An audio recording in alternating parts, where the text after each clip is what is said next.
Hello friends, कैसे हैं आप। अपनी पिछली वीडियो में मैंने आपको फैटी लिवर के बारे में बताया था। तो फैटी लिवर इतनी छोटी चीज़ नहीं है जिसको मैं एक वीडियो में ही पूरा बता पाऊँ। तो आज उसी चर्चा को आगे बढ़ाते हैं। फैटी लिवर बेसिकली दो टाइप का होता है। एक होता है अल्कोहलिक और दूसरा non alcoholic fatty liver disease.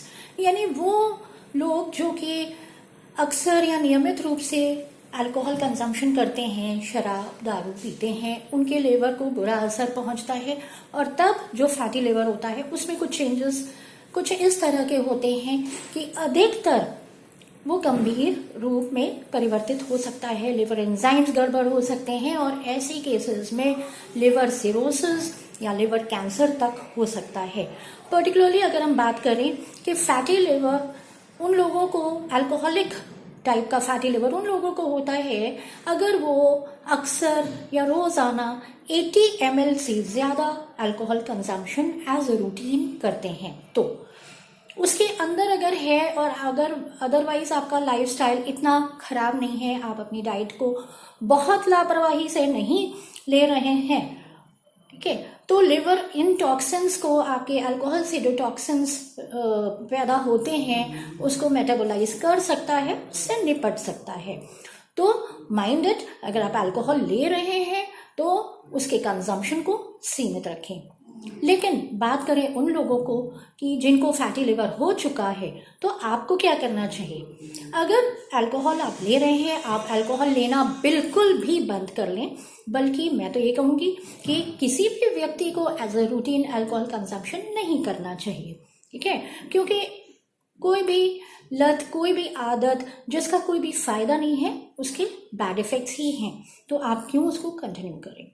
साथ ही साथ ये भी देखा गया है कि जो लोग रूटीन में अल्कोहल कंजम्पशन करते हैं उनकी डाइट भी कुछ इस तरह की होती है, ज़्यादा fried fruit, snacks, non vegetarian foods, mutton, chicken, beef and all that. तो इनमें भी आपको बहुत सारा फैट आपकी डाइट में जाता है और ट्राइग्लिसराइड्स और कोलेस्ट्रॉल की मात्रा इस लेवल तक हो जाती है कि जिसका मेटाबोलाइज करना लिवर के लिए सुचारू रूप से पॉसिबल नहीं होता है। तो आपको इसको भी सीमित रखना चाहिए, यानी डाइट में आप अपने फैटी फूड को, फ्राइड फूड को कम करें। जो लोग सोयाबीन का ऑयल रेगुलर यूज कर रहे हैं, आपके लिए बेटर होगा कि आप सोयाबीन से मस्टर्ड ऑयल यानी सरसों के तेल पे स्विच ओवर करें। साथ ही हम बात करते हैं कुछ ऐसी होम्योपैथिक मेडिसिन जो कि फैटी लिवर को नॉर्मलाइज करने में हेल्प करेंगी। साथ ही साथ ये लिवर सेल्स का फंक्शन जब सुस्त होने लगता है उसको एक्टिवेट करती हैं।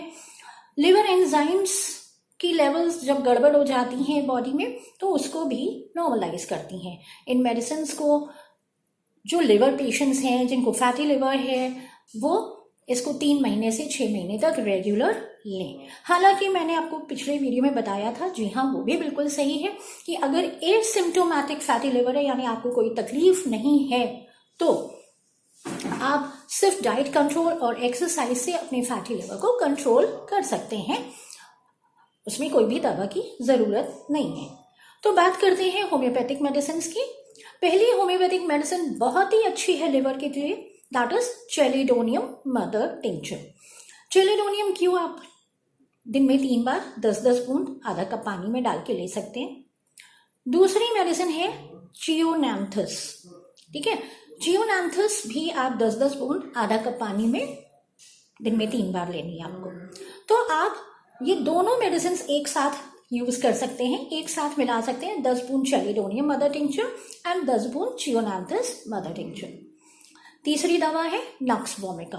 नक्स वोमिका स्पेशली उनके लिए जिनको अल्कोहल कंजम्पशन, बहुत spicy food, rich spicy oily foods खाने की आदत है और उससे उनको दिक्कत होती है, कॉन्स्टिपेशन है या उनका लाइफस्टाइल ऐसा बिजी है, मेंटल टेंशन भी है उस काम की वजह से, उससे भी फैटी लिवर होता है क्योंकि हमारे लिवर सेल्स काम करना सुस्त हो जाते हैं, उनका काम प्रभावित होता है जब आप टेंशन में होते हैं। तो नक्स वोमिका उसके लिए बहुत ही अच्छी मेडिसिन है। नक्स वोमिका 30 दिन में 3 बार आप ले सकते हैं, 2-2 बूंद डायरेक्टली अपॉन द टंग, ठीक है।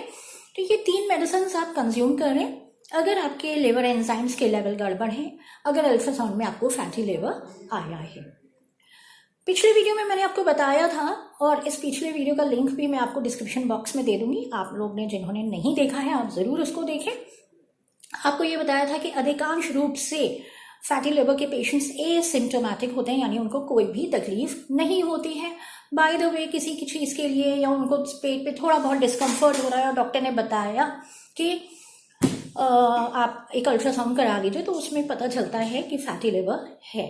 बट अगर इनिशियल स्टेज से बढ़ गई है कंडीशन, सेकंड स्टेज पे आ गई है, थर्ड स्टेज पे आ गई है, तो ये गंभीर रूप ले सकती है। यानी क्या होता है, एसाइटिस हो सकता है। एसाइटिस में पेट में पानी भर जाता है पेट के अंदर, और उसकी वजह से काफ़ी चीज़ें आपके वेन्स पेट में जो है, आपको वेन्स के एक गुच्छे से आपको नज़र आ सकते हैं। पैरों में वेन्स ज़्यादा प्रोमिनेंट हो जाती हैं। चेहरे पे थोड़े बहुत पिगमेंटरी स्पॉट्स दिखते हैं, ठीक है, और माइन्यूट हेमरेजेस की टेंडेंसी हो सकती है। कहीं पे भी ब्रूजेस, थोड़ा थोड़ा सा हेमरेज कहीं पे, यानी ब्लड के तिनके आपको सबक्यूटेनियस यानी अपने स्किन पे कहीं पे भी नजर आ सकते हैं, यानी ब्लीडिंग टेंडेंसी बढ़ सकती है। जैसा कि मैंने बताया कि ये कैंसर या सिरोसिस में भी परिवर्तित हो सकता है, और जो कि दोनों ही गंभीर समस्या है। और अगर कोई भी व्यक्ति उस लेवल तक पहुंच जाता है तो हालांकि इलाज है, लेकिन इलाज भी बड़ा टिपिकल, बहुत ही, जिसमें सक्सेस रेट बहुत अच्छा तो नहीं कहा जाएगा, और महंगा, और उसमें आपको डॉक्टर की देख रेख में, स्पेशलिस्ट की देख रेख में, सर्जरी में भी, कीमोथेरापी में भी, लिवर ट्रांसप्लांट, यानी आप उस हाई लेवल के ट्रीटमेंट पे आपको जाना पड़ता है। तो बिल्कुल मैं सभी लोग को यही एडवाइस करूंगी कि आप इनिशियल स्टेज में ही अपने फैटी लिवर की कंडीशन को पहचानें और उसको स्वयं कंट्रोल कर सकते हैं।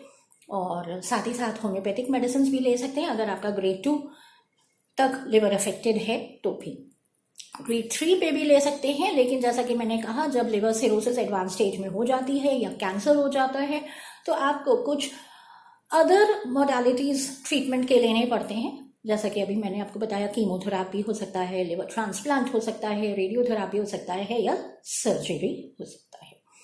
तो better prevention is better than cure. मुझे उम्मीद है इस वीडियो से आप लोग को काफ़ी जानकारी मिली होगी, आपको बहुत लाभ मिला होगा, और इस वीडियो को आप ज़्यादा से ज़्यादा लोगों तक पहुंचाएं ताकि इस जनमानस को, सभी लोगों को इससे लाभ मिल सके। आज के लिए इतना ही। Take care, have a good day.